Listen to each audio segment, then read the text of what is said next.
ഫെബ്രുവരി മാസത്തെ റേഷൻ വിതരണത്തിന്റെ അറിയിപ്പ് ഇപ്പോൾ എത്തിയിരിക്കുകയാണ്. ഫെബ്രുവരി 1-ാം തീയതി റേഷൻ കടകൾക്ക് അവധിയാണ്.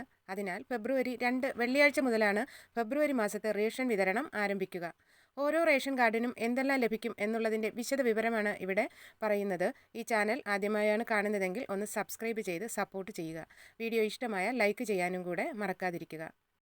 മഞ്ഞ കാർഡ് ഉള്ളവർക്ക് 30 കിലോ അരിയും 3 കിലോ ഗോതമ്പും സൗജന്യമായി ലഭിക്കും.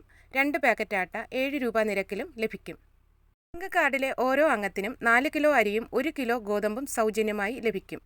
കാർഡിന് അനുവദിച്ചിട്ടുള്ള ആകെ ഗോതമ്പിന്റെ അളവിൽ നിന്നും 3 കിലോ കുറച്ച് അതിനു പകരം 3 പാക്കറ്റ് ആട്ട 9 രൂപ നിരക്കിൽ ലഭിക്കുന്നതാണ്. നീല കാർഡിലെ ഓരോ അംഗത്തിനും കിലോയ്ക്ക് 4 രൂപ നിരക്കിൽ 4 കിലോ അരി വീതം ലഭിക്കും. കൂടാതെ അധിക വിഹിതമായി 4 കിലോ അരി 10 രൂപ 90 പൈസ നിരക്കിൽ ലഭിക്കും. വെള്ളക്കാർഡിന് 10 രൂപ 90 പൈസ നിരക്കിൽ 5 കിലോ അരി ലഭിക്കും. ബ്രൗൺ കാർഡുള്ളവർക്ക് 2 കിലോ അരി 10 രൂപ 90 പൈസ നിരക്കിലും ലഭിക്കും.